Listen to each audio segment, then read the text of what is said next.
Jadi apa pun kita buka opening video hari ni dengan membalut pokok daun. Tak ada melawak-melawak ya, jadi kita buka opening video hari ni dengan salawat lah. Sallallahu rabbuna ala nuril mubin Ahmad al-Mustafa Sayyidil Mursalin Sallallahu rabbuna ala nuril mubin Ahmad al-Mustafa Sayyidil Mursalin Sallallahu rabbuna ala nuril mubin Ahmad al-Mustafa Sayyidil Mursalin. Assalamualaikum warahmatullahi wabarakatuh. Bertemu lagi kita di dalam SF Channel Explore, iaitu di dalam segmen cerita seram.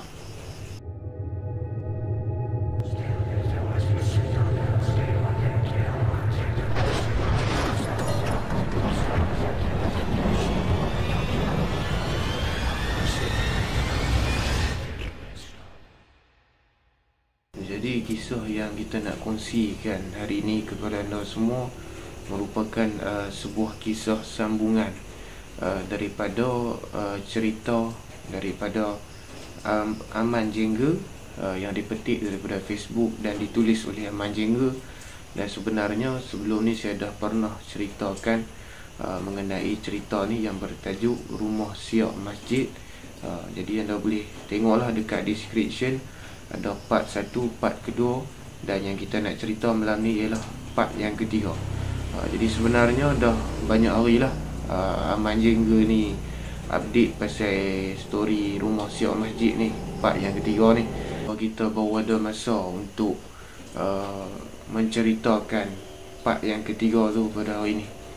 Jadi tanpa membuang masa, macam biasa, mohon untuk anda semua untuk like, share, komen, dan yang penting subscribe, dan jangan lupa tekan butang loceng notifikasi supaya nanti kalau ada update video terbaru daripada saya, anda takkan terlepas lah update video terbaru tu. Jadi sekali lagi, anda ada segala kurang dalam penyampaian ni, saya mohon ampun dan maaf. Jadi tanpa buang masa, jomlah masuk ke dalam cerita seram kita pada kali ini, iaitu Rumah Siap Masjid part 3. Jadi kisah pada kali ini akan bermula di mana part yang terakhir di kisah part yang kedua, iaitu di mana Abang Man ni diganggu oleh bunyi belalang pelesit yang begitu banyak.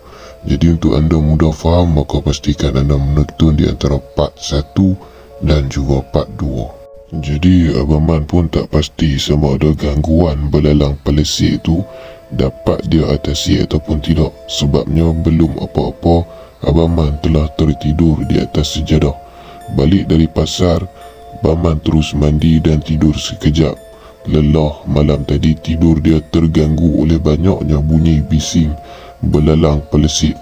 Jadi dalam jam pukul 3 petang, Abang Man keluar untuk mengambil barang dagangan untuk esok. Jadi Abang Man pun pergilah ke rumah Wak Haji Nasiran, sebab Wak tu dah suruh ambil nanas dekat rumah dia.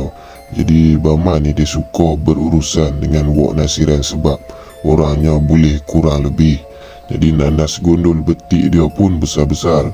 Bak kata isteri Abang Man besar-besar macam kepala lembu. Jadi Abang Man pun teruslah pergi ke rumah Wak Haji Nasiran dan mengambil nanas tersebut. Kemudian setelah selesai mengambil nanas, Abang Man pun baliklah ke rumah. Apabila sampai di rumah, dia mendapati isterinya sedang duduk berlunjur, kakinya diluruskan. Jadi Abang Man pun tanya, kenapa dah nak bersalin ke? Ikut tarikh, masih ada seminggu lagi. Jadi Abang Man pun tak nak tanggung apa-apa risiko. Dia pun mandi bersiap dan hendak membawa isteri dia ke hospital. Bila dia pimpin isteri dan anak dia secara beriringan sampai di kereta, Alamak, Abang Man terkejut kerana banyak nanas di dalam kereta. Jadi Abang Man pun ambillah kereta surung dan bawa keluarlah dulu nanas yang ada di dalam kereta tu. Jadi Abang Man ni dah mempunyai seorang anak, iaitu anak sulungnya lah. Jadi isteri dia ni yang sedang nak bersalin ni merupakan anak kedua Abang Man lah. Jadi mereka pun tibalah di hospital Tengku Ampuan Rahimah, Kelang. Sampai di hospital, isteri Abang Man terus dibawa masuk ke wad. Jadi tinggallah bersama anak sulungnya di luar. Tak lama ada jururawat datang dan jumpa Abang Man dan beritahu kepada Abang Man bahawa isteri Abang Man perlu dibedah memandangkan kedudukan bayi Abang Man dalam keadaan songsang. Kemudian dipendekkan cerita, isteri Abang Man ni pun selamatlah bersalin anak puteranya yang kedua lah. Jadi kemudian mereka pun dibawa balik ke rumah dan kemudian dibagi urut dan sebagainya. Jadi bila mana seminggu anak dan isteri Abang Man ni berada di rumah tu, mula lagi gangguan terhadap mereka sekeluarga. Secara tiba-tiba, isteri Abang Man terasa ada orang perempuan berkelubung kain batik mengheret kaki kirinya. Menjerit-jeritlah isteri Abang Man dengan keadaan tu. Bila Abang Man terjaga, Abang Man dapati kedudukan isteri dia sudah menjauh lebih kurang 5 kaki dari kedudukan asal. Jadi Abang Man pun nak kata isteri dia ni bermimpi tak mungkin lah, sebab tak pernah terjadi dia mimpi sampai bergerak sebegitu. Isteri Abang Man termengah-mengah kepenatan sambil mengurut kaki kirinya sendiri. Dan dalam masa yang sama, di atas rumah kedengaran hilayan yang sungguh kuat bunyinya. Jadi Abang Man pun betulkan dulu kedudukan isterinya. Abang Man ke dapur ambil wuduk. Abang Man beristighfar, bermohon keampunan daripada Allah. Bila Abang Man dah tenang, Abang Man bacakan Al-Fatihah, ayat kursi Wakaf 9, surah Al-Ikhlas 3 kali, Al-Falaq dan juga An-Nas. Seterusnya Abang Man membaca ayat 9 dari surah Yasin, waja'alna min baini aydihim saddan wa min khalfihim saddan fa'aghshaynahum fahum la yubsirun 11 kali. Ayat untuk pertahanan diri, keluarga dan rumah. Fakashafna anka qita'aka fabasaruka liyawma hadid. Ini ayat untuk menajamkan panca indera. Bila sama-sama Abang Man melihat jelmaan perempuan berkelubung kain batik, tanpa bertangguh Abang Man bacakan, afahasibtum annama khalaqnakum abata wa annakum ilayna la turji'un 17 kali. Ini adalah ayat untuk menghancurkan syaitan. Dan memang Allah berkuasa di atas segalanya. Orang perempuan berkelubung kain batik sudah lenyap seperti kabus. Kemudiannya Abang Man terdengar hilayan di atas rumah sudah bertukar menjadi tangisan yang panjang. Jadi Abang Man pun turun ikut pintu belakang dan dia terlihat saja jelmaan seperti perempuan berjubah putih lusuh di atas bumbung rumah dia. Langsung Abang Man membacakan surah-surah yang dia tahulah sebanyak 21 kali sambil Abang Man jurus dan menghentak tumit kaki ke tanah. Jelmaan berjubah putih itu seperti menekan dada tanda kesakitan. Tak cukup dengan tu, Abang Man azan sampai 7 kali. Dalam masa yang sama Abang Man mengalunkan azan, jelmaan tu terus hilang dari pandangan Abang Man. Kemudian Abang Man pun melangkahkan kaki naik ke rumah. Seperti tenaga Abang Man sudah digunakan 70%. Aduh letihnya, kata Abang Man. Jadi Abang Man pun tak cakap banyak, terus ambil bantal dan nak tidur.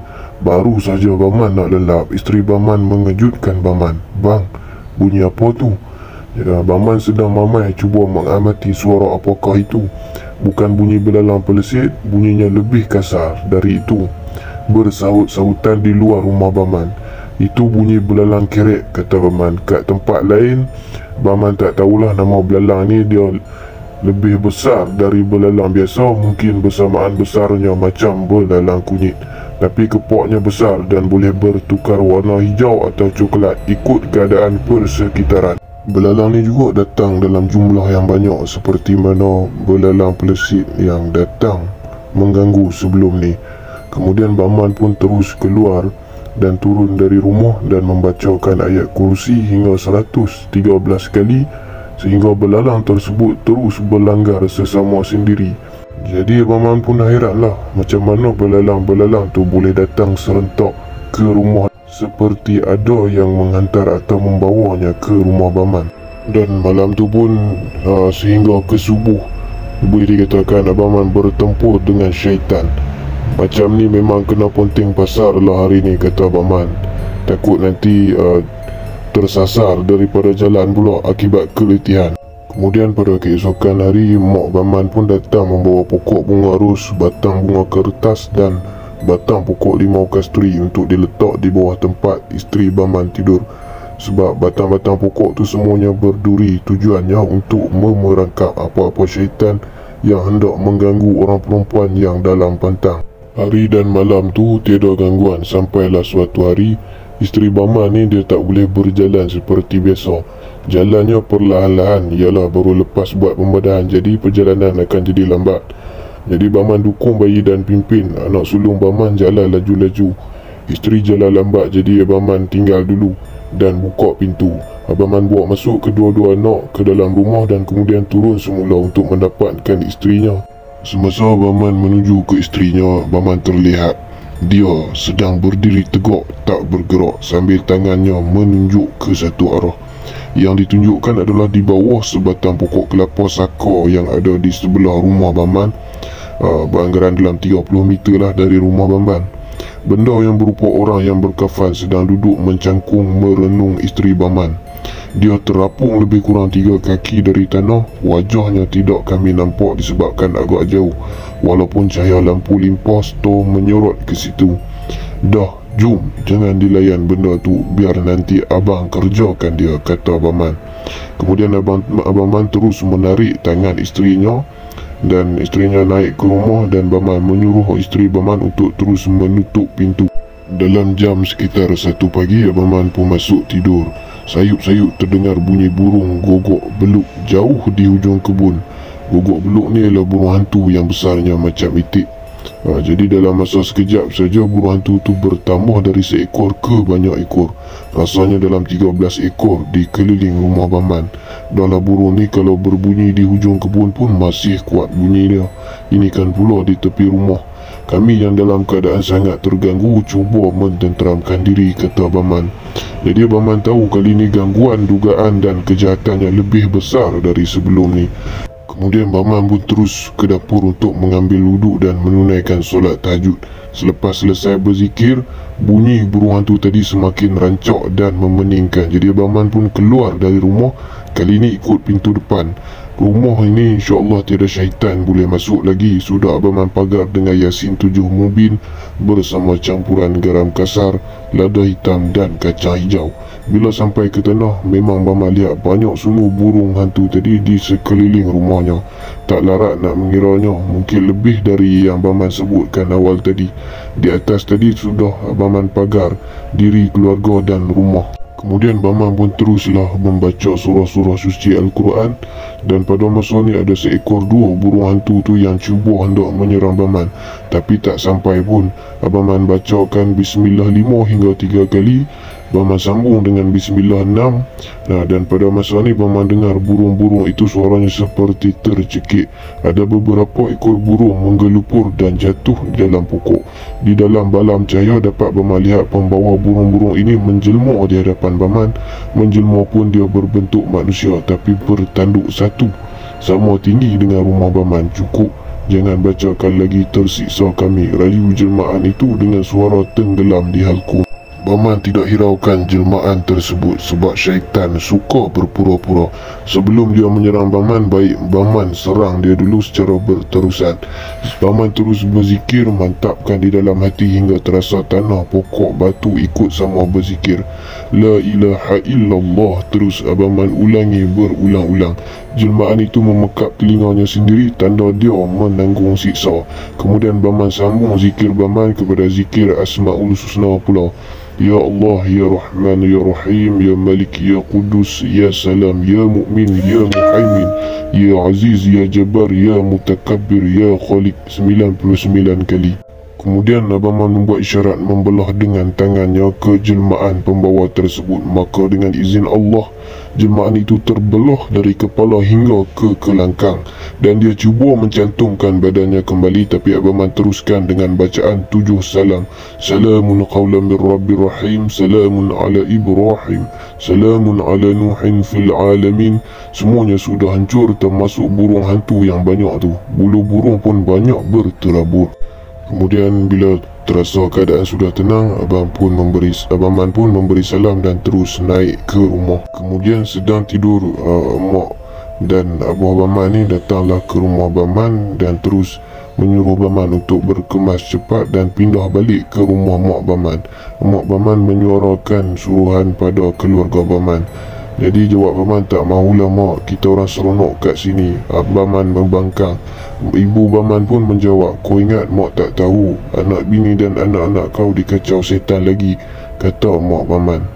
Dekat sinilah Abang Man mengalah dan kemas apa yang patut.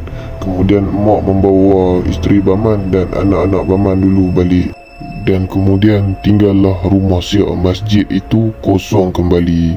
Tak lama selepas Abang Man pindah dari rumah tu, pihak AJK masjid membuat keputusan untuk merobohkan rumah tersebut. Tapi malang tidak berjaya bila satu-satu kejadian menimpa. Antaranya orang disuruh merobohkan rumah tu tersesat, tak jumpa rumah tu lagi. Bila dah jumpa rumah, tukang roboh rumah lari lintang pukang bila dijerkah suara garau dari dalam rumah. Bomoh pun dipanggil untuk memulihkan. Bomohnya pula lari tak cukup tanah bila kepala melayang-layang menghampiri si bomoh. Bomoh lain pula dijemput. Bomoh ni minta Abah si Tutung temankan dia. Barulah rumah siap masjid tu berjaya dirobohkan. Jadi setakat itu sahajalah penamat bagi cerita rumah siap ni. Dan memang cerita kali ni agak panjang, tetapi jika anda mengamati cerita ni dari permulaan sampailah penghabisan, memang banyak pengajaran dan juga ilmu yang mampu ditimba daripada cerita yang ditulis oleh Aman Jengga ni. Jadi terima kasih kepada yang sudi menonton dan mengamati cerita ni. Semoga Allah memurahkan rezeki anda. InsyaAllah kita akan jumpa lagi di lain masa. Dan jangan lupa untuk like, share, komen dan subscribe. Terima kasih kerana sudi menonton. InsyaAllah kita jumpa lagi. Jangan biarkan mistik anda menjadi mistik yang plastik. Assalamualaikum.